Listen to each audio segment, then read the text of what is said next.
ওয়ালতানজুর নাফসুম মা কদ্দামাত লিগাদ। রব্বুল আলামিন বলেন প্রতিটি মানুষের উচিত, এখানে শুধুমাত্র মুসলমান না, পৃথিবীতে মানুষ পদবাচ্যে যারা বিবেচিত প্রতিটি মানুষের উচিত এই নাফসুন শব্দের ভেতরে তারা আছে। আপনি মুসলমান হিসাবে যদি থাকেন, মানুষ কি হিন্দু?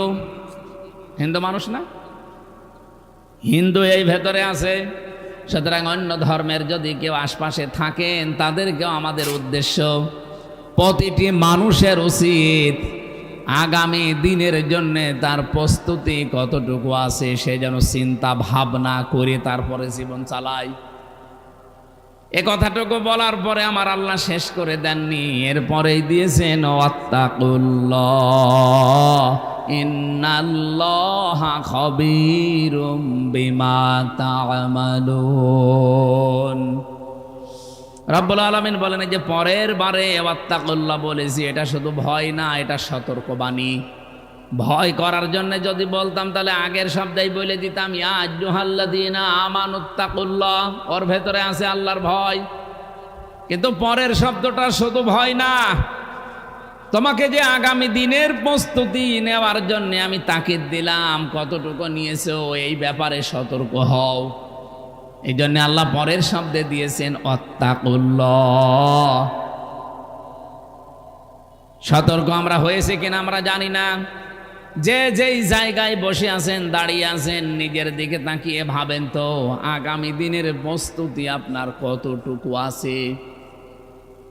আল্লাহ যেখানে লিগাত দিলেন আগামী দিন, তার মানে আগামী কাল তো আর কিয়ামত হচ্ছে না, তাহলে আগামী এই শব্দটা আল্লাহ দিলেন কেন?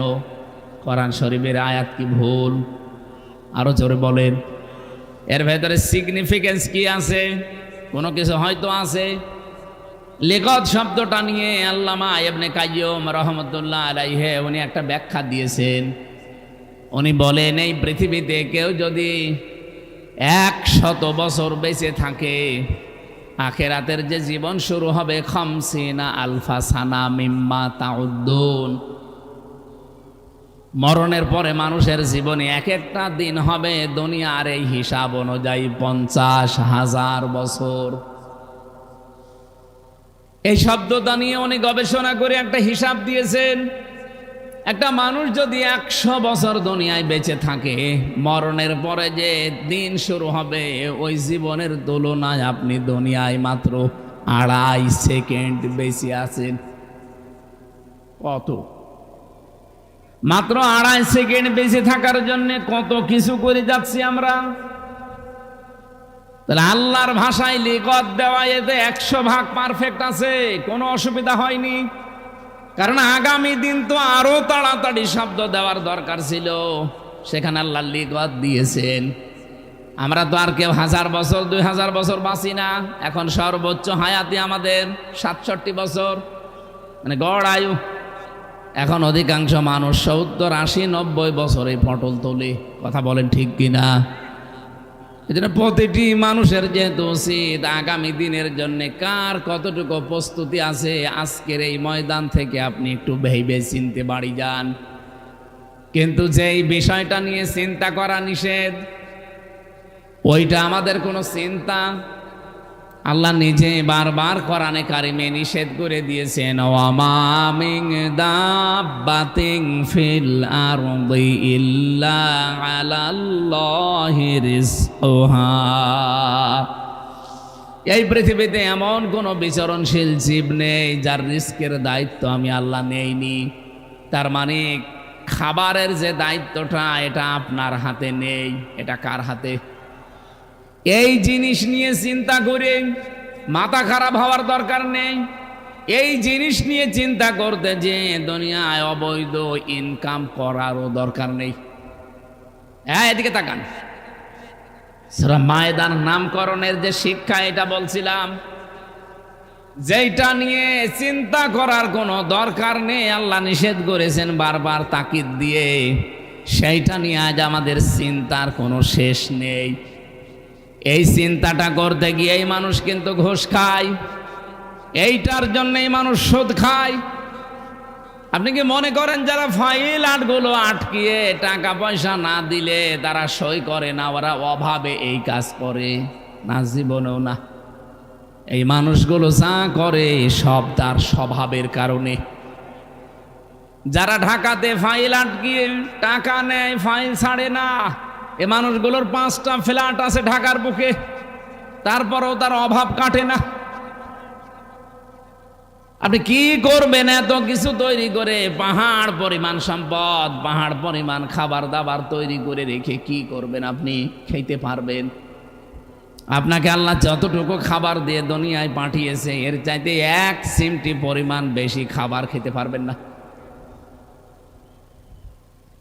এই জন্য মায়ে দাদি আল্লাহ বোঝাতে চেয়েছেন তাম পৃথিবী একটা খাবারের প্লেট। খাবারের কোনো অভাব থাকলে আমি দুনিয়ার এই জমিনে এত সৃষ্টি পাঠাতাম না। অনেকেই মনে মনে ভাবি মালয়েশিয়ার দিকে, আমেরিকার দিকে তাকিয়ে, মালয়েশিয়া বাংলাদেশের চাইতে 7 ডবল বড়, কিন্তু মানুষের সংখ্যা আমাদের চাইতে 18 গুণ কম। আমরা তো 18 কোটি আর তারা মাত্র 1 কোটি, তাও 40 লাখ বাংলাদেশি। বৈধ 20 লাখ আর অবৈধ 20 লাখ, 40 লাখ, আর ওই দেশের মানুষ 60 লাখ। অথচ এই দেশটার তুলনায় আয়তন হিসাবে প্রায় কমপক্ষে 7 ডবল বড়। এত বড় বিশাল দেশের তুলনায় বাংলাদেশের যে মানুষ, এই হিসাবে ওই দেশে মানুষ আয়তন হিসাবে কম না বেশি? একেবারে কম। আমেরিকা বাংলাদেশের চাইতে 59 ডবল বড়। 59টা বাংলাদেশ পাশাপাশি রাখলে যত বড় হবে, আমেরিকা একা অত বড়। আপনি একটু ভেবে বলেন তো, আমেরিকার কাছে বাংলাদেশের এই 64 জেলা এটা একটা পাড়ার মতো। কি কথা বলেন? 64 জেলা মিলে বাংলাদেশ, তার ভেতরে সাতক্ষীরা মাত্র একটা জেলা। এই জেলায় 4টা আসন আছে। এর চাইতে বেশি আসনওয়ালা জেলা বাংলাদেশে নেই। কুমিল্লায় আসন 14টা, চট্টগ্রামে আসন 15টা 16টা। আপনি একটু হিসাব করে বলেন, চট্টগ্রামের তুলনায়, কুমিল্লার তুলনায় সাতক্ষীরা কি একটা পাড়ার মতো? সেই সাতক্ষীরাটা বাংলাদেশের একটা জেলা। 64 জেলার ভেতরে এখানে কত হাজারো গ্রাম আছে এই জেলার ভেতরে। তার ভেতরে হাজরাকাঠি একটা গ্রাম। এই গ্রামে কত জমি জায়গা আছে বলেন আপনি? সেখানে এই হাজরাকাঠি ফুটবল ময়দান একটা জমি, খুব বেশি হলেও নাই 10 বিঘা হবে। এই জমিনে কতগুলো মানুষ আমরা বসবাস করছি, কত মানুষ এখানে বসে আছি, তার ভেতরে আপনি একজন। আমি মাঝে মাঝে যখন একা একা একটু বসে বসে চিন্তা করি, আল্লাহ তোমার যে সৃষ্টির ভূগোলের যে বিষয়গুলো তুলে ধরা আছে একটু পড়ি, তোমার যে বিশাল বিশাল সৃষ্টি, তার তুলনায় আমি হামজা, আমি তোমার নজরে আছি। তো আমি কি তোমার নজরে আছি? 64 জেলার ভেতরে সাতক্ষীরা একটা। এখানে কতগুলো থানা, তার ভেতরে তালা একটা, তালায় কত গ্রামের ভেতরে হাজরাকাঠি একটা গ্রাম। কত জমি জায়গায় এই গ্রামে আছে, এর ভেতরে এইটা একটা জমিন। এই জমিনে যদি এত মানুষ বসবাস করে, তার ভেতরে আমি মাত্র একজন একটা জায়গা নিয়ে বসে আছি। রব্বুল আলামিনের শুধু বাংলাদেশের তুলনায় আমার সাইজ কতটুকু বলেন? এর তুলনায় পৃথিবীকে নিয়ে যান, পৃথিবীর তুলনায় গ্যালাক্সিকে নিয়ে যান, মিল্কি ওয়েকে নিয়ে যান, যত বড় বড় সৃষ্টি আছে, ব্ল্যাক হোল, মাথা খারাপ হয়ে যাবে আপনার। এই মাস্তানিপূর্ণ কথাগুলো আপনার মুখ দিয়ে আর আসবে না। এখান থেকে একটা তথ্য পেয়েছি আমি, সূরা ইউনূসের 99 নম্বর আয়াতের শেষের দিকে আছে, 100 নম্বর আয়াত শেষের দিকে আছে। দেখবেন বাংলাদেশ সহ বিশ্বের অনেকের সাথে এটা মিলে যাবে। ওয়ায়াজআলুর রিজসা আলাল্লাযীনা লা ইয়াকিলুন। রব্বুল আলামিন বলেন, কোন মানুষ যখন তার বিবেক, কমন সেন্স, আকল, জ্ঞান, বুদ্ধি এটা কাজে লাগায় না, দুনিয়ার স্বার্থে ভুলে যায়, আমি আল্লাহ তখন তার উপরে ভুল সিদ্ধান্ত চাপিয়ে দেই। এই আয়াতটা যে কত বাস্তব, আমি বিশ্বের দিকে তাকালেই মনে হয় যে এই মাত্র নাজিল হইল। বাংলাদেশের বহু মানুষের বিবেক আছে, বুদ্ধি আছে, জ্ঞান আছে, কিন্তু অজানা একটা শক্তির কাছে মাথা নত করে বিবেক কাজে লাগাতে পারছে না। আর এই কারণে আল্লাহ দিন যত যাচ্ছে ভুল বিষয় চাপিয়ে দিচ্ছে। আজকের আমার তেলাওয়াতকৃত আয়াতের শেষের দিকে এই কথাগুলো আসবে ইনশাআল্লাহ। আমি যে কথাটা তুলেছিলাম বোঝাতে, সারা পৃথিবীর খাবারের দায়িত্ব যেহেতু আল্লাহ নিয়েছেন, সুতরাং আমাদের এই বিষয়ে চিন্তা করে অবৈধ কোনো ইনকামের দিকে পা বাড়ানোর দরকার নেই। যদি কেউ বাড়ায় ও বুদ্ধিমান না, ও আহাম্মক। কথা বলেন না কেন? আমি যে চেয়ারে আছি, জনাব ইজ্জাতুল্লাহ যে চেয়ারে আছে, আপনি কি জানেন বাস্তব এই চেয়ারগুলো বাংলাদেশে খুব বেশি না, মাত্র 300টা নির্বাচিত চেয়ার। কয়টা? সারা বাংলাদেশ মিলে মাত্র 300। উনিও যে পজিশনে আছে, আমি ওই পজিশনে আল্লাহ নিয়েছে আমারে। আমি যদি আয়াতকে বিশ্বাস না করতাম বা পড়িয়েছি যদি না মানতাম, এই 3 মাসের ব্যবধানে 1000 কোটি টাকার মালিক হয়ে যেতাম। ও লাইনও আছে। হ্যাঁ, হয়তো 2 নাম্বারই করা লাগবে, কিন্তু আমি তো কোরআনের আয়াত 100% বিশ্বাস করি। আমি জানি যে অবৈধভাবে এগুলো যদি আমি তৈরি করে 5 বছরে মনে করেন 5000 কোটি টাকার সম্পদ আমি রেখে গেলাম, কিন্তু আমি তো এত টাকার সম্পদ দুনিয়ার জীবনে ভোগ করতে পারবো না, সম্ভব না। কিন্তু এই সম্পদগুলো আমাকে বিদায় নেওয়ার পরে তো কেউ না কেউ ভোগ করবে। হয় আমার বাবা মা, নাই আমার বউ, নাই আমার মেয়েরা, নাই মেয়ের স্বামীরা। কথা বলছে না কেন? এরা অবশ্যই কেউ না কেউ এর সাথে জড়িত হয়ে ভোগ করতে থাকবে, ব্যয় করবে। তাহলে এখানে লাভ হয়েছে আমার কয়টা, ক্ষতি হয়েছে কয়টা? লাভ হয়েছিল যতটুকু আমি আনন্দ ফুর্তি করে গেলাম এতটুকুই শেষ, আর ক্ষতি হয়ে গেছে অলরেডি 2টা। 1 নাম্বার ক্ষতি হচ্ছে আমি যা অবৈধভাবে উপায় করে সম্পদের পাহাড় তৈরি করলাম, এর জন্য যে গুনাহ, অপরাধ, পাপ, একটা শাস্তি আমার বউ নেবে না, মেয়ে নেবে না, মেয়ের জামাইরা নেবে না। কথা বলেন ঠিক কিনা? 2 নাম্বারে আমি যখন মারা গেলাম, এই সম্পদগুলো আমার ছেলে, মেয়ে, বউ, মা, বাবা, আমার দলের লোক আরো অবৈধ কাজে ব্যয় করতে থাকবে। ওগুলো যত উল্টাপাল্টা কাজে ব্যয় হবে, কবরে শাস্তি আমার বোর হবে না আমার হবে। তাহলে ক্ষতি হয়েছে আমার 2টা, আর লাভ হয়েছিল কিছু সাময়িক আনন্দে। এই যেই কয়দিন বেঁচে আছি, একটু হাম মারেঙ্গা তাম মারেঙ্গা করার জন্য যা করলাম অতটুকুই। রব্বুল আলামিন সূরা হাদীদের 20 নম্বর আয়াতে একটা উদাহরণ দিয়েছেন এই সংক্রান্ত। ই'লামু আন্নামাল হায়াতুদ দুনিয়া লাইবুন ওয়া লাহবুন ওয়া যিনাতুন ওয়া তাফাখুরুম বাইনাকুম ওয়া তাকাসুরুন ফিল আমওয়ালি ওয়াল আওলাদ। রব্বুল আলামিন বলেন, খুব ভালোভাবে, ই'লামু, ইলম মানে জ্ঞান দিয়ে, জ্ঞান যাদের আছে তাদেরকে বলছি খুব ভালোভাবে জেনে রাখো। আন্নামা, আন্নার পরে মা আসলে বাংলা অর্থ হয় একমাত্র, কেবলমাত্র, শুধুমাত্র। আল্লাহ পাক বলেন ই'লামু, তোমরা সবাই মিলে জেনে রাখো।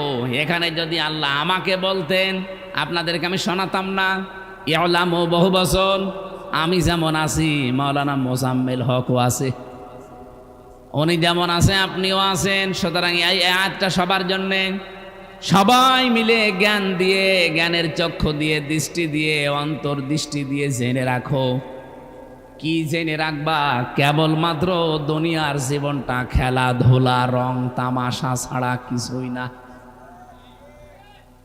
আমি আজটা জেলখানায় এত বেশি পড়েছিলাম, 3 বছরের ভেতরে আমার মনে হয় এই আয়াতটা কমপক্ষে 500 বার আমি পড়েছি। কারণ এই আয়াতটা আমার খুব বেশি জীবন পরিবর্তনের সহায়ক। আল্লাহ বলেন দুনিয়ার জীবনটা পুরা খেলাধুলা, রং তামাশা, ধোঁকাবাজি। উনি উদাহরণ দিলেন এইভাবে, ওয়াজিনাতুন ওয়া তাফাখুরুম বাইনাকুম ওয়া তাকাসুরুম ফিল আমওয়ালি ওয়াল আওলাদ। দুনিয়ার জীবনে মানুষ শুধু টাকা পয়সা ফখর করে, কত বেশি কামাই করা যায়, সন্তানাদি বেশি। তার মানে এই সন্তান বলতে শুধুমাত্র জন্ম দেওয়া সন্তান না, এই সন্তান মানে গোষ্ঠীর সন্তান হতে পারে, এই সন্তান মানে জাতির সন্তান হতে পারে, এই সন্তান মানে দলীয় সন্তান হতে পারে। এরকম বহু সন্তান তারা তৈরি করে। এই দল ভারী করলে মানুষ এগুলো নিয়ে তখন ফখর করে, একে অন্যের সাথে তুলনা দিয়ে চলতে চায় যে তোর চাইতে আমার দলের লোক কম না। এই যে একে অন্যের সাথে প্রতিযোগিতা করা, ফখর করা, অহংকার করা, আল্লাহ বলেন এটা মানুষ করতে থাকে। কামাসালি গায়সিন আ'জাবাল কুফফারু নাবাতুহু সুম্মা ইয়াহিজু ফাতারাহু মুসফাররান সুম্মা ইয়াকুনু হুতামা। উদাহরণ দিতে গিয়ে আল্লাহ জানিয়েছেন, যেমন বৃষ্টি হলে এই জমিনের ফলাদি ফসলাদি উদ্গত হয়, সবুজ এই দৃশ্য দেখে কৃষকের যেমন আনন্দে মন ভরে যায়, কিন্তু আনন্দে মন ভরলে কি হবে, ফসলটা যখন মানুষ কেটে নিয়ে আসে, খড়কোটা যেগুলো থাকে, কিছুদিন পরেই দেখবেন এই সবুজ জিনিসটা হলুদ বর্ণ হয়ে যায়। এই হলুদ বর্ণ জিনিসগুলো, এই খড়কোটা নলা, এগুলো মানুষ আর বাড়িও নিয়ে আসে না, মানে কে রেখে দেয় উঠানে, ওই খোয়াড়ের উপরে বাইরে। এগুলো তখন বৃষ্টিতে অথবা ঝড় ঝাপটা এসে নষ্ট হয়ে যায়, পছন্দ ধরে। হযরত মুসা আলাইহিস সালাম একদিন জিজ্ঞাসা করেছিলেন, রব্বুল আলামিন এত সুন্দর করে আদর করে যে মানুষ বানিয়েছো, কিয়ামতের দিন যে জাহান্নামের আগুনে দিয়ে দেবে, তোমার কি মায়া লাগবে না? আল্লাহ পাক বলেন, মুসা এটা কি তুমি দেখতে চাও না শুনতে চাও? মুসা নবী বলে, আল্লাহ দেখতে পারলে আবার শুনে কে, একটু দেখাও। আল্লাহ তাকে দেখিয়েছিলেন মুসা যে গম বা জব লাগিয়েছে, জমিনে যেটা উদ্গত হয়েছে, দেখতে তো সুন্দর মনে হচ্ছিল, বাতাসে দোল খায়, সবুজ বর্ণের। কিছুদিন পরে যখন ওটা পেকে যায়, ফলগুলো বাড়িতে নিয়ে আসো, আর এই খড়কোটাগুলো তো বাড়িতে অনেকে নিয়েও আসো না, এটা তো বাইরেই পড়ে থাকে। কিছুদিন পরে যখন এগুলো পচে দুর্গন্ধ হয়ে যায়, হলুদ বর্ণ হয়ে যায়, তখন মানুষ করে কি, এইগুলো এক জায়গায় করে আগুন লাগিয়ে দেয়। কেন? এগুলো পুড়িয়ে যাক, পরিষ্কার হোক। রব্বুল আলামিন বলেন, মুসা এত সুন্দর করে সেই 4 মাস একাধারে পরিচর্যা করে এই গাছও তো তুমি বানিয়েছিলে, ফসলটা নয় উপর থেকে কেটে নিলে, কিন্তু গাছ তো পরিচর্যা করে পানি দিয়ে, সার দিয়ে, শ্রম দিয়ে, এর পেছনে গাছের উপরে তো এত বড় করলে, গাছটা এখন আগুন লাগিয়ে পুড়িয়ে দিলে তোমার মায়া লাগে না? হযরতে মুসা বলে, আল্লাহ মায়া লাগবে কেন, আমার তো আরো আনন্দ লাগে যে পরিষ্কার হচ্ছে। রব্বুল আলামিন বলেন, মুসা এই পৃথিবীতে যেই বান্দা বান্দিগুলো সত্যি আমার বিধানকে ভুলে এভাবে সবুজ হয়ে যাবে একদিন, এরপরে একদিন হলুদ বর্ণ হয়ে খড়কোটার মতো জাহান্নামের লাকড়ি হবে, এই মানুষগুলোকে জাহান্নামের আগুনে তখন দিতে আমার মায়া লাগবে না, আমার মনে হবে যে পরিষ্কার হচ্ছে। এই উদাহরণ থেকে আমি যা বুঝেছি, আপনি বুঝেছেন কিনা বলেন? পৃথিবীর জমিনটা আল্লাহ কিভাবে উদাহরণ দিয়ে বোঝালেন যে এর চাইতে আসলে আর বেশি কিছু না। অমাল হায়াতুদ দুনিয়া ইল্লা মাতাউল গুরুর। এই পৃথিবীর জমিনটা পুরাটা প্রতারণা, খেলাধুলা, রং তামাশা, ধোঁকাবাজি ছাড়া কিচ্ছু না। এই জন্য আমরা এই ধোকার পেছনে পড়ে, আমি বললাম না আমার নিজের জীবন দিয়ে আমি পারতাম। এই 2 মাস 25 দিন চলছে, আমি ইচ্ছা করলে 3 মাসের ভেতরে 1000 কোটি টাকার মালিক হয়ে যেতে পারতাম।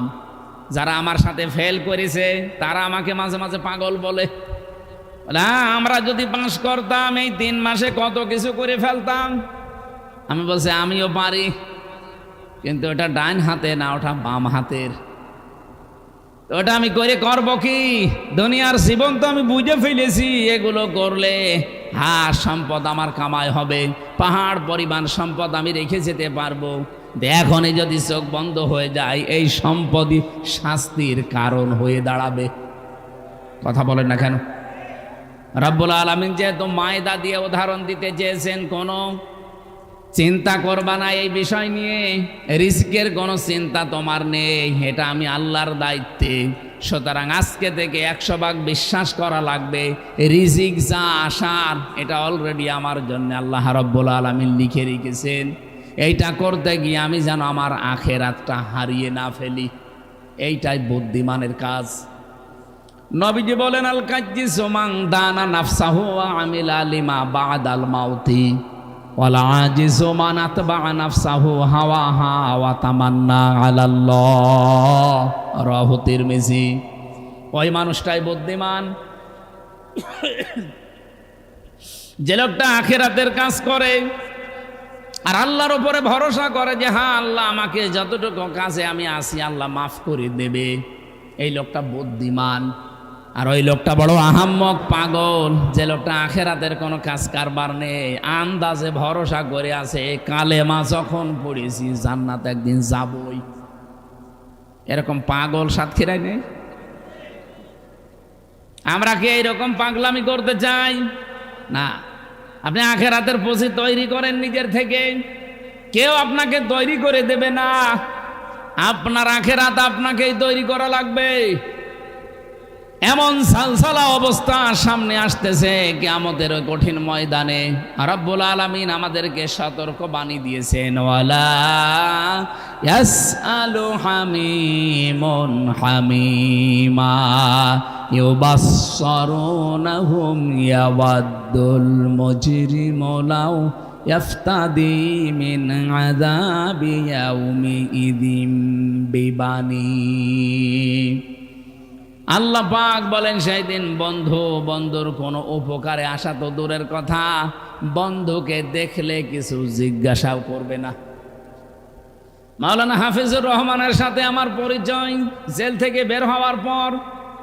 এই 24 সাল থেকে, এর আগে ওনার সাথে আমার দেখা হয়েছে বলে আমার মনে পড়ে না, পরিচয় ওই রকম ছিল না। এই যে 1.5 বছর 2 বছরে যে পরিচয়, যে মহব্বত, যে ভালোবাসা তৈরি হয়েছে, 20 বছর পরে যদি ওনার সাথে আমার দেখা হয়, আমার মনে হয় 20 বছর পরে দেখা হলে কৌশলাদি বিনিময় করে যেভাবেই হোক বাড়িতে নিয়ে যাব। অথচ রব্বুল আলামিন এখানে সূরা মারেজের এই 10 নম্বর আয়াতের দিকে তাকান, ওয়ালা ইয়াসআলু হামিমুন হামিমা। হামিম বলা হয় অন্তরঙ্গ বন্ধুকে। ও যেমন আমার অন্তরঙ্গ মাওলানা হোসাইন আহমেদ আমার অন্তরঙ্গ। এদের সাথে যদি সত্যিই 20 বছর পরে দেখা হয়, বুকে জড়িয়ে নিয়ে, কপালে চমা দিয়ে, আরো যত কিছু করা লাগে বাড়িতে নিয়ে আপ্যায়ন করে কৌশল আদি বিনিময় করবই, এটাই দুনিয়ার নিয়ম। অথচ আল্লাহ পাক বলেন, কিয়ামতে এমন কঠিন দৃশ্য বানাবো, এই হাফিজুর আমাকে কিয়ামতে দেখলে জিজ্ঞাসাও করবে না যে কে আপনি। এটা তো আমি এখন বানালাম নাকি? আল্লাহ পাক বলেন, এমন সালসালা অবস্থা পয়দা করব, মানুষ ঘামতে ঘামতে অনেকে ঘামের ভেতরে ডুবে যাবে, অনেকে নাক পর্যন্ত, অনেকে মুখ পর্যন্ত, অনেকে নাভি পর্যন্ত ঘামের ভেতরে হাবুডুবু খাবে। এ কঠিন অবস্থায় মানুষ আল্লাহর আযাব থেকে মুক্তি পাওয়ার জন্য মুক্তিপণ দিতে চাইবে, প্রথম দিতে চাইবে তার সন্তানকে বিবানী। আমি আজটা জেলখানায় ব্যাখ্যা করেছিলাম, বসে বসে পড়তাম যখন একা একা, তখন এই বাণী শব্দ নিয়ে ভাবতাম, আল্লাহ এইটাও কি হবে? কিয়ামতের দিন নাকি আমার নিজের সন্তানকে তোমার কাছে মুক্তিপণ হিসাবে দিয়ে দেব, আর বলবো আল্লাহ তুমি আমাকে ছেড়ে দাও, দিয়ে দিলাম। তখন ওই সময় আমার ওই যে মেজো মেয়েটা ফারিহা, ওর বয়স 7 মাস, ওরে আমি 7 মাস রেখে জেলখানায় গিয়েছিলাম, বের হয়ে দেখলাম ওর বয়স 4 বছর। খুব বেশি মায়া ছিল ওর ওপরে আমার, কারণ ওরে দেখি নাই তো 3 বছরের ভেতরে একদিনও দেখি নাই। আমার সাথে যেহেতু যোগাযোগ বিচ্ছিন্ন ছিল, এই জন্য মহাব্বত আরো বেশি বাড়তো। এই আয়াতটা যখন রাতের বেলা কারারক্ষী সামনে বসে থাকতো, ওরে নিয়ে পড়তাম, মাঝে মাঝে এই আয়াতের দিকে তাকিয়ে বলতাম, আল্লাহ এইটাও কি হবে যে কিয়ামতের দিন নাকি আমার ফারিহাকে বলবো আল্লাহ এইটা নিয়ে নাও, এটা মুক্তিপণ দিয়ে দিলাম, তুমি অন্তত আমারে বাঁচাও, এরে যা ভাল লাগে করো। অথচ আজকে ফারিহাকে একটা পিঁপড়া কামড় দিয়েছিল, আমি পিঁপড়াকে মেরে ডইলে একেবারে মিশিয়ে দিয়েছি। ফারিহার বয়স এখন প্রায় 6 বছর, তারপরও যে মায়া, 7 মাস বয়সে কি মায়া ছিল বলেন তো? আল্লাহর এই আয়াতটা কি 100 ভাগ সত্য না 98 ভাগ? বলেন বলেন। আমাদের সবার জীবনে জালজালার দিন আসতেছে। ইয়া আইয়ুহান নাস ইত্তাকুল্লাহা রাব্বাকুম ইন্না জালজালাতাস সাআতি শাইউন আযীম। হে মানব মণ্ডলী, আল্লাহকে ভয় করো, তোমার রবকে ভয় করো, অবশ্যই একটা দিন তোমাদের সামনে আসতেছে, জালজালার দিন। ইয়াউমা তারাউনাহা তাযহালু কুল্লু মুরদিআতিন আম্মা আরদাআত ইলা আখির আয়াত। হে নবী, আপনি ওই দিন কিয়ামতে দেখতে পাবেন মানুষ পাগলের মতো ছোটাছুটি করছে। দুধের সন্তানের কথা তার মা পর্যন্ত ভুলে যাবে। এমনকি পেটের সন্তান যদি থাকে, লজ্জায় স্থান লাগবে না, পেট ফেটে বের হয়ে যাবে।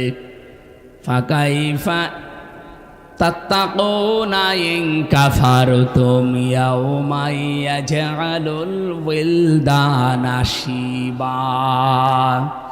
এমন কঠিন অবস্থা আমি আল্লাহ তৈরি করব কিয়ামতে, যুবক মানুষ সেকেন্ডের ভেতরে বৃদ্ধ হয়ে যাবে। আজকে যে মুরব্বী বসে আছে, উনি বৃদ্ধ হয়েছে একদিন 2 দিনে না। 80-90 বছর বয়স যদি হয়ে থাকে, চুল দাড়ি একদিনে পাকে নাই। 71 বছর, বেশি হয়ে গেছে। 71 বছরে চুল দাড়ির অবস্থায় একে একদিনে পেকেছে। আমার তো পাকে না, আমার এই 35 বছরে তো পাকছে না, পাকতে আমার সময় লাগবে। মনে করেন এখনো 35 বছর। রব্বুল আলামিন বলেন, এমন দৃশ্য বানাবো, হামির হামজায় যুবক মানুষ 1 সেকেন্ডে এর মতো হয়ে যাবে। আপনি একটু নিজেকে ওই জায়গায় দাঁড় করিয়ে ভাবেন তো যে কি অবস্থা আল্লাহ বানাবে। সাহিবাতিহি ওয়া আখি ওয়া ফাসিলাতিহি আল্লাতী তুবি ওয়া মান ফিল আরদি জামিআ। রব্বুল আলামিন বলেন, মানুষ তখন তার নিজের স্ত্রীকে বলবে, আল্লাহ এটাও দিয়ে দিলাম, আমার ভাইকে দিয়ে দিলাম, আমার জ্ঞাতি গোষ্ঠী আমাকে যারা আশ্রয় প্রশ্রয় দিত, আমার দলের লোক, আমার গোষ্ঠীর লোক, এদেরকেও দিলাম। অমাং ফিল আরদি জামিআ সুম্মা ইউনজি। এরপরে আমাকে যত সম্পদের মালিক দুনিয়ায় বানিয়েছো, বৈধ অবৈধ যত কিছুর মালিক, স্থায়ী অস্থায়ী, স্থাবর অস্থাবর, সব তোমারে দিয়ে দিলাম মুক্তিপণ, আমাকে তুমি রেহাই দাও। আমি নাজাত চাই তোমার কাছে এই আযাব থেকে। হঠাৎ আল্লাহর পক্ষ থেকে ধমক আসবে, কাল্লা ইন্নাহা লাযা। কখনোই না, তোর আমি লাজায় দেব। ওই যে আমি হতমা শব্দটা সূরা হাদীদের 20 নম্বর আয়াতের মাঝের অংশের ব্যাখ্যা, এই জন্য এই আয়াতটা পড়লাম। আল্লাহ বলেন হতমা হয়ে যাবে। হতমা মানে খড় কোটা। এই লাজা নামে যে জাহান্নামটা আল্লাহ বানিয়েছেন, এই লাজাতে যাবার সঙ্গে সঙ্গে মানুষের যত চামড়া আছে সব পুড়ে ছারখার হয়ে যাবে। নাযাআতাল লিশাওয়া, প্রথমে এই লাজায় দিলেই মানুষের চামড়া আগে পুড়ে শেষ। তাদউ মান আদবারা ওয়া তাওয়াল্লা ওয়া জামাআ ফাআওয়া। এই লাজার যে শাস্তির কথা শুনলেন, সঙ্গে সঙ্গে ঘরের ভেতরে কাউকে দিলেই তার প্রথমে চামড়া শেষ, সব চামড়া পুড়ে উঠে চলে যাবে, আবার নতুন চামড়া গজাবে, আবার উঠবে, আবার লাগাবে, আবার উঠবে। এটা লাজার শাস্তি। আমি চামড়া তোলার বিষয়গুলো নিজে পরীক্ষিত। রিমান্ডে আমার চামড়া একবার টান দিয়েছিল, প্লাস দিয়ে। আমি যখন আয়না ঘরে ছিলাম মাটির নিচে, মাঝে মাঝে রাতের বেলা ওরা আসতো শাস্তি দেওয়ার জন্য রিমান্ডে। ওই পুলিশগুলোকে এখন আমি অনেক খুঁজি কিন্তু পাই না, ওরা মনে হয় সব পালিয়েছে। একটা মানুষের জীবিত মানুষ এই যে চামড়া, এখানে প্লাস দিয়ে টান দেয়, আপনার হাত আপনি নড়াতে পারবেন না, কারণ এখানে ক্লিপ দিয়ে আটা, নড়াচড়া নিষেধ, চেষ্টা করলেও পারবেন না। এমনভাবে ক্লিপ সিস্টেম করা, হাত মনে হচ্ছে একেবারে সোফারগুলো আটার মতো এইটাই গেছে। আপনাকে জিজ্ঞাসা করবে এই বিষয় করেছিস বা তোর বলা লাগবে, আপনি যদি রাজি না হন, এই জায়গায় এই 3 মুখের প্লাস আছে, এখানে লাগিয়ে একটা সুইচ আছে, সুইচে টিপ দেয়। আমার তো এই 3 বছর একাধারে শাস্তিগুলো পেতে পেতে আমার মনে হচ্ছে এখনো মনে হয় দিচ্ছে। এখানে চামড়া ধরে, যে আমার চামড়াটা এখনো তোলা আছে, এটা সেই 21 সালের, আজ 5 বছর হয়ে গেছে এখনো মিলাইনি। আমার প্রথম রিমান্ডের তালিকায় এইটা ছিল। এখানে প্লাস দিয়ে ধরে যখন টান দিচ্ছিল, টান দিতে দিতে একেবারে যখন উপরে উঠে যায় তখন ফট করে ছিঁড়ে চলে আসে। এই সেই ছিঁড়াটা। বলেন তো 5 বছরে এখনো মিলিয়ে যায়নি, এমন আর মেলাবে না। আমি কেন এই লাশার কথাটা বলছি না, সাওয়ার ব্যাখ্যা বাস্তব। এই ঘরের ভেতরে মাটির নিচে তালা লাগিয়ে আমারে যখন চামড়া তোলে ভেতরে নিয়ে, তারপরে আমার চামড়া উঠেছে। ও ঘরের ভেতরে দিলেই চামড়া উঠে যায় না, তোলা লাগে। আল্লাহ বলেন আমি এমন ঘর বানিয়েছিলাম যা এখানে দিলেই আগেই চামড়া উঠে যাবে। আল্লাহর এই কথাগুলো বলেন তো 100% সত্য কিনা? বলেন বলেন।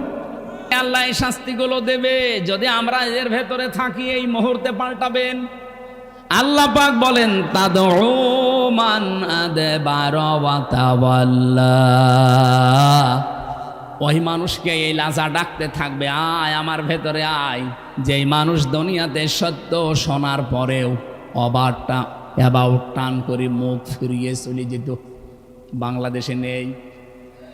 আপনার কি বিশ্বাস হয় যে আমি আমার বাবার কথা বলছি? এই কথা বলেন না কেন? কোরআনে কারিমের একটাও বাইরে এখনো যায়নি। হ্যাঁ, উদাহরণ দিতে গিয়ে কিছু বাস্তব কথা বলেছি, কিন্তু কোরআন থেকেই বলছি এগুলো 100% ঘটবে। বিশ্বাস করেন, আল্লাহর কসম, এই দুনিয়াতে যারা সত্যকে সত্য জানার পরেও দুনিয়ার অন্ধ হয়ে আপনি মানতে চান না, আপনি প্রস্তুত হয়ে থাকেন, লাজাই দেবে আপনাকে আল্লাহ। 2 নম্বরের গুণাগুণ হবে অজামা ফাআওয়া। এই লোকটার চরিত্র হচ্ছে দুনিয়ায় শুধু সম্পদ জমা করা, বৈধ অবৈধভাবে সম্পদের পাহাড় তৈরি করা, আর এটা কি করে সংরক্ষণ করা যায়, রেখে দেওয়া যায়, সেই চিন্তা ভাবনা করা। আমার তো মনে হচ্ছে বাংলাদেশে এরকম মানুষ এখন ভরি ভরি। কথা বলা লাগবে।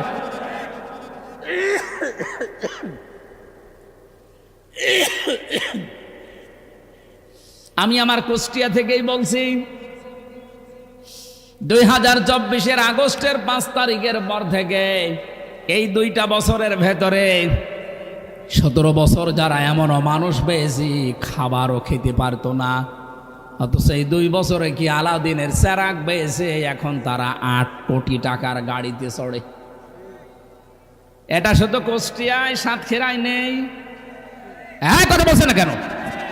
আজ মিথ্যা মামলার বাণিজ্য করে অনেকেই কোটিপতি হয়ে গেছে, সম্পদের পাহাড় তৈরি করে ফেলেছেন বিভিন্ন কায়দায়। করেন, আল্লাহর কসম আপনার জন্য লাজা রেডি হয়ে আছে। এটা জাহান্নামের একটা গর্তর নাম।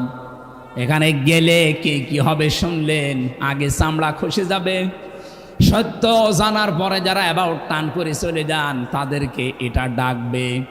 দুনিয়ায় যারা মাল সম্পদ জমা করেন বৈধ অবৈধভাবে, আর এটা কি করে সংরক্ষণ করে রাখা যায়, টিকিয়ে রাখা যায়, এই চিন্তা ভাবনা যারা করেন তাদের জন্য বড়ই দুঃসংবাদ।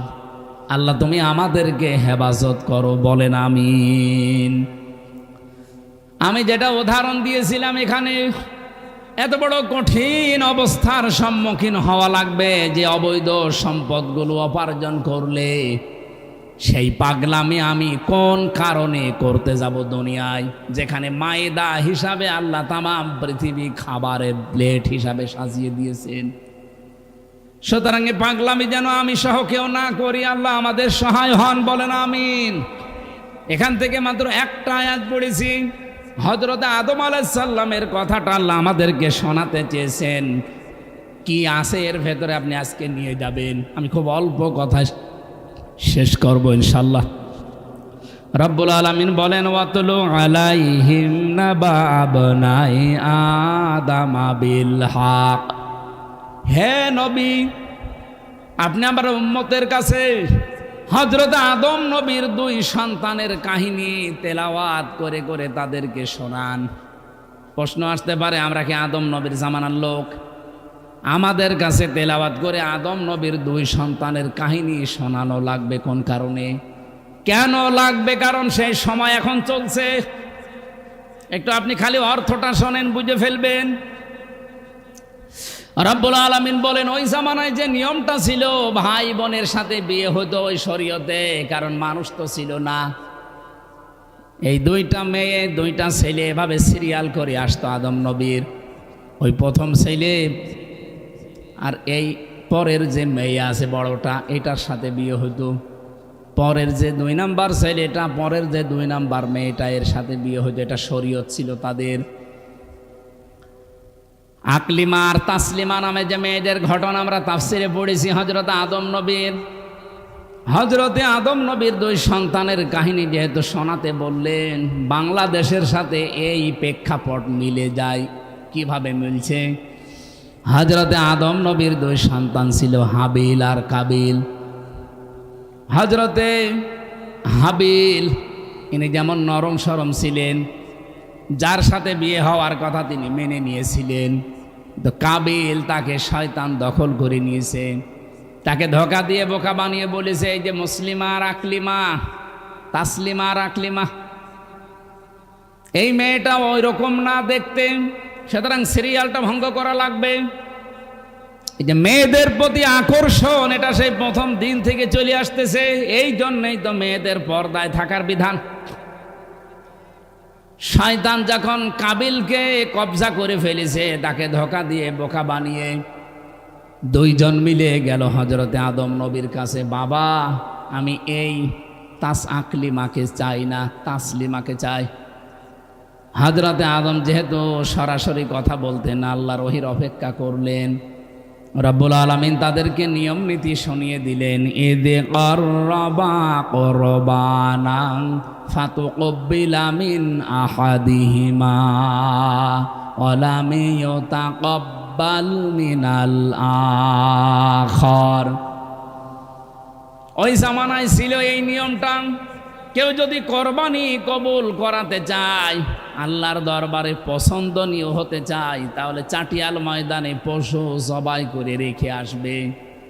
যার পশুর টাকাগুলো হালাল, আকাশ থেকে আগুনের ঝলকে সেটা পুড়িয়ে ফেলবে। কাবিলেরটা পড়ে নাই, হাবিলেরটা অলরেডি পুড়িয়ে গেছে। আল্লাহ রাব্বুল আলামিন বলেন, আমি একজনেরটা কবুল করলাম আর একজনেরটা করি নাই, কারণ সে আমার বিধানটা মানে নাই। তার মানে আল্লাহর বিধান বাদ দিয়ে কেউ যদি কিছু উৎসর্গ করে, ওইটার 1 নাম্বার প্রমাণ কবুল হয় না। এখন কোরবানির যে বিধানটা আমরা পেয়েছি, এটা দেওয়ার আগে আল্লাহর যে নিয়ম নীতিগুলো সামনে আছে, এইগুলো যদি সত্যিই কেউ পালন না করে 5 লাখ টাকার গরু কিনে দিয়ে দিল, ওটা কবুল হবে? আরো জোরে বলেন, লাইয়ানালাল্লাহা লুহুমুহা ওয়ালা দিমাউহা ওয়ালাকিন ইয়ানালুহুত তাকওয়া মিনকুম। তোমাদের কোরবানির গোশত, বড় বড় গোশতগুলো চর্বি, এর চামড়া, এর খুর, ঠ্যাং, এগুলো আমি আল্লাহর কাছে নাক শিং পৌঁছাই না। আমি আল্লাহর কাছে শুধু আসে তোমাদের ভেতরের ভীতিটা, সত্যি কতটুকু ভয় করে জীবন চালাও, ওইটা আমি আল্লাহর কাছে আসে। কবুল যখন একজনেরটা হয়নি, এই লোকটা করবে কি? ও শয়তান যে তোরে দখল করে আছে, ও একবারে এই কথা দিয়েছে, ক্বালা লা আকতুলান্নাকা, তোরটা কবুল হয়েছে, আমারটা হয়নি। তোরে দেশের জনগণ ভালোবাসে, আমারে ভালোবাসে না, আমি তোরেই মেরে ফেলবো। আপনি অন্যদিকে না নিয়ে আদম নবীর এই ছেলের কাহিনী আর বাংলাদেশের কাহিনী এখন মিলান তো। একটা দল 17 বছর জুলুম অত্যাচার নির্যাতনের শিকার হয়ে এই 2 বছরের ভেতরে বাংলাদেশের মানুষের মন প্রায় জয় করে ফেলেছে। আর একটা দল, তারাও তো জুলুম অত্যাচার নির্যাতনের শিকার ছিল, কিন্তু কি এমন করলো এই 2 বছরে, মানুষ এখন তাদেরকে আর দলের নামই বলে না, নাম ধরলে তাদের আলাদা একটা নামে ডাকে। এখন যদি আপনি নিজেকে সংশোধন না করে, নিজের পেছনের দোষগুলো আবিষ্কার না করে, কোন কারণে মানুষ আমাকে দেখতে পারে না, মানুষ আমাকে ঘৃণা করে, আমাকে সন্ত্রাসী বলে, আমাকে চাঁদাবাজ বলে, কেন বলে, এগুলো আবিষ্কার করে পরিবর্তন হন না। এখন যাদেরকে মানুষ ভালোবাসে যদি মনে করেন ওই কাবিলের মতো যে আমি তোরেই মেরে ফেলবো, তোরেই রাখবো না, তাহলে আপনি কি মানুষের মতো কাজ করছেন, না শয়তান আপনাকে দখল করে নিয়েছে? আমি একটাও কি বানিয়েছি? এটা বাস্তব 100% মিলবে। আপনি একটু নিরপেক্ষ দৃষ্টি দিয়ে মিলান। আপনি স্বাভাবিক নেই, যারে তারে দেখলেই মারতে যান। কোন কারণে আজকে আপনি নাসির উদ্দিনের ওপর অত্যাচার চালিয়েছেন, হামলা চালিয়েছেন? কোন কারণে আপনি জবাব দিতে পারবেন? সে কি দেশের নাগরিক না? 56,000 বর্গ মাইলের যেখানে ইচ্ছা সে যেতে পারবে, সংবিধান তাকে অনুমতি দিয়েছে। এই কথা বলছেন না কেন? আপনি করছেনটা কি? আমি তো কোরআনের এই আয়াতের ব্যাখ্যা পড়ে দেখতে পাচ্ছি আপনি স্বাভাবিক নেই।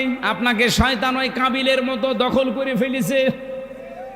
ও সাতক্ষীরাবাসী, এখন যদি বাড়িতে যান এই রাত 12টার সময়, সালাম দিলেন বউকে, আপনার বউ সালামের জবাব না দিয়ে যদি বলে শুয়োরের বাচ্চা, না ভালো লাগবে? খারাপ লাগবে? এই কথা বলেন না?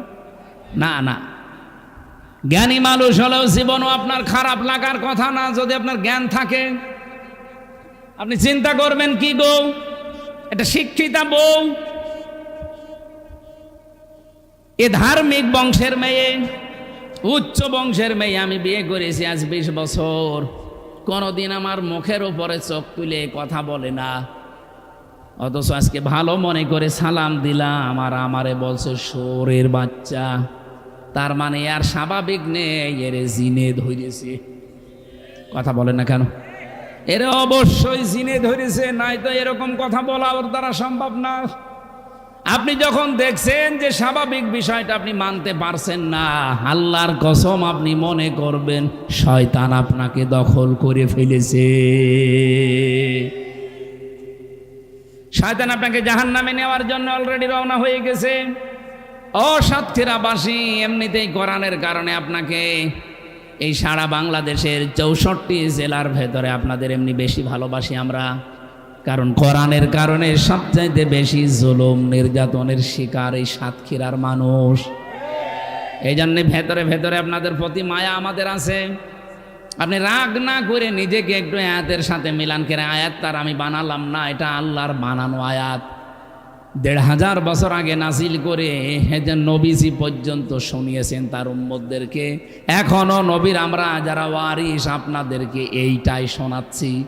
একটাও বানিয়ে এর ভেতরে বলি নাই যে শিক্ষাগুলো বলছি সব আমার পড়ে আসা। আমি যতগুলো তাফসিরের সাথে মিলিয়ে মিলিয়ে আমার মাথার ভেতরে ঢুকিয়েছি ওইটাই ডেলিভারি দিচ্ছি।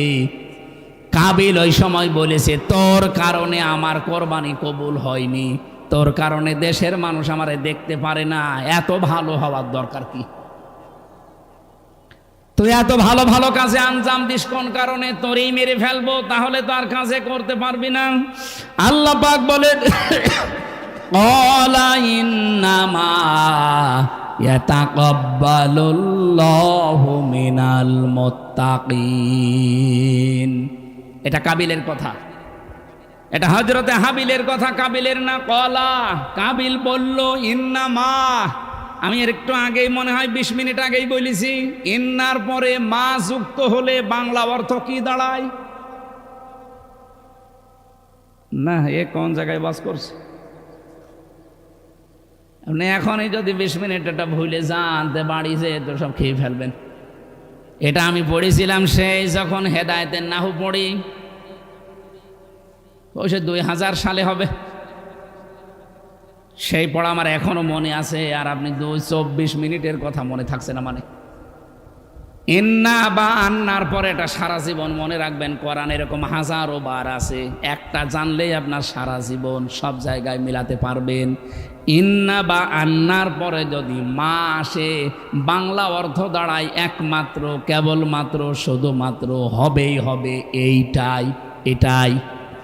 এরকম 99টা অর্থ আছে এই শব্দটার, আমরা একটা ধরি, একমাত্র।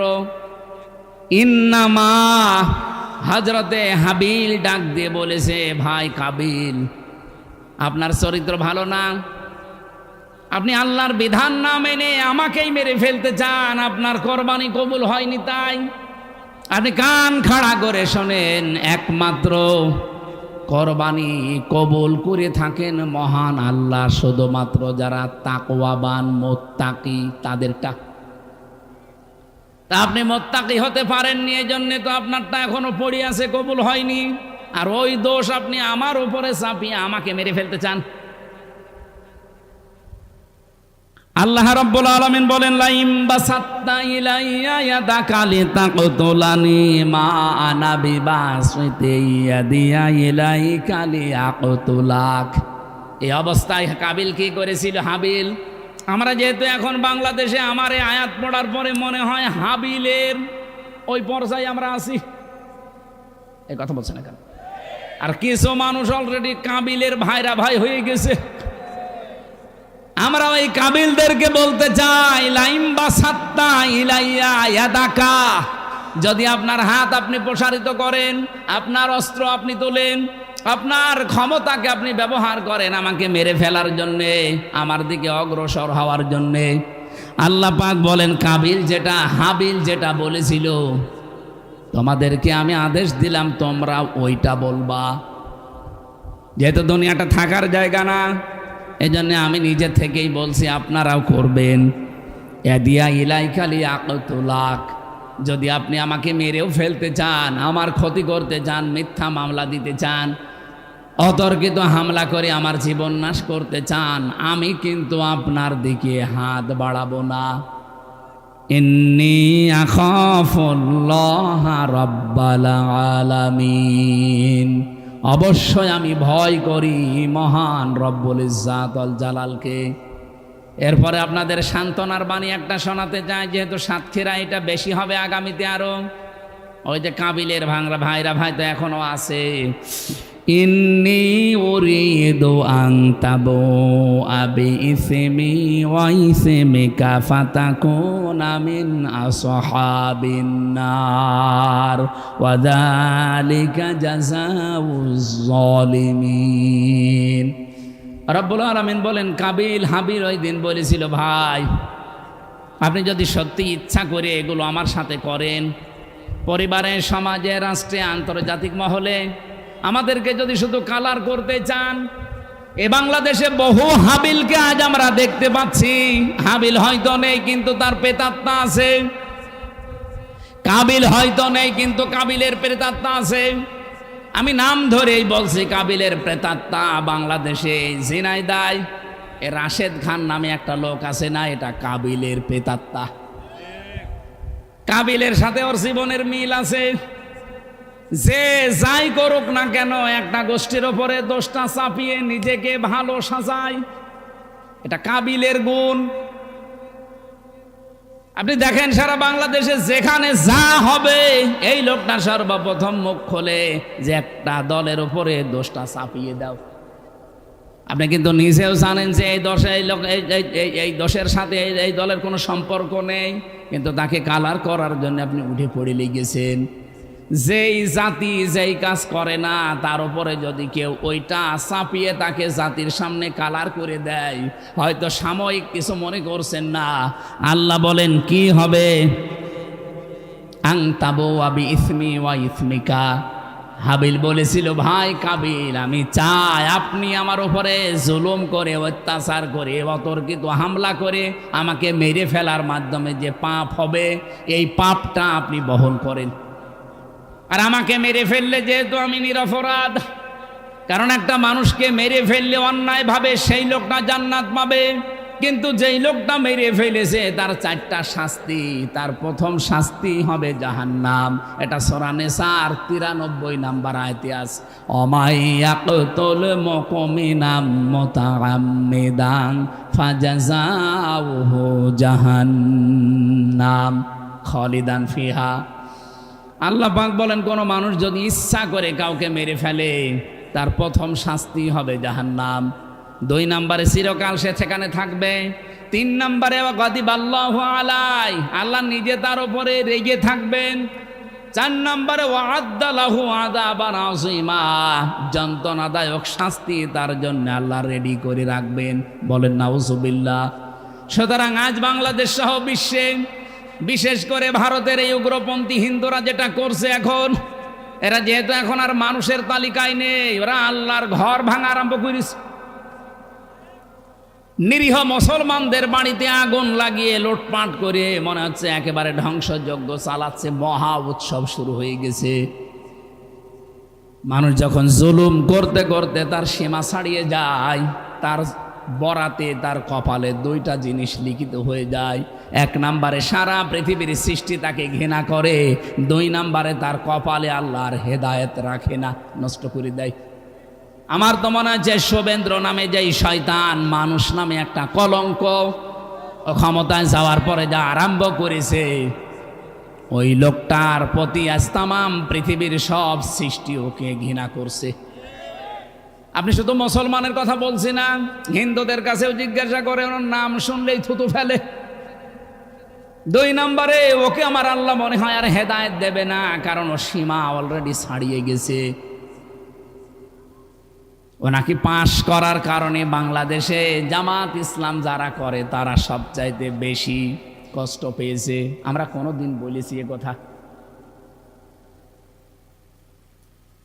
এখান থেকে আমি যেটা পেয়েছি, আজ যারা করছেন শুধু ইন্ডিয়াতে না, সারা বিশ্বে বাংলাদেশ সহ আজ যারা মানুষের ওপরে জেনে বুঝে জুলুম করছেন, অত্যাচার করছেন, ভালো করে খেয়াল করে বিশ্বাস করেন, যত পাপ আমার ছিল আর যত পাপ আপনি করছেন সব গলে নিয়ে আপনাকে জাহান্নামে যাওয়া লাগবে। ওয়াদালিকা জাযাউজ জালিমিন। রব্বুল আলামিন বলেন, এইটাই পুরস্কার, এইটাই জাযা জালেমদের জন্য। ফাতাওয়াত লাহু নাফসুহু ক্বাতলা আখিহি ফাকতালাহু ফাসবাহা মিনাল খাসিরিন। শয়তান এই কাবিলকে প্ররোচনা দিল, তার নফস তাকে ধোঁকা দিয়ে তার ভাইকে হত্যা করালো। শেষ পর্যন্ত এই মহিলার কারণে, এই নারী ঘটিত বিষয়ের কারণে তার নিজের ভাইকে সে শয়তানের ধোঁকায় পড়ে, নফসের জালে পড়ে হত্যা করে ফেলল। আল্লাহ বলেন, ফাসবাহা মিনান নাদিমিন, সে অনুতপ্তদের, সে ক্ষতিগ্রস্তদের অন্তর্ভুক্ত হয়ে গেল। ফাসবাহা মিনাল খাসিরিন।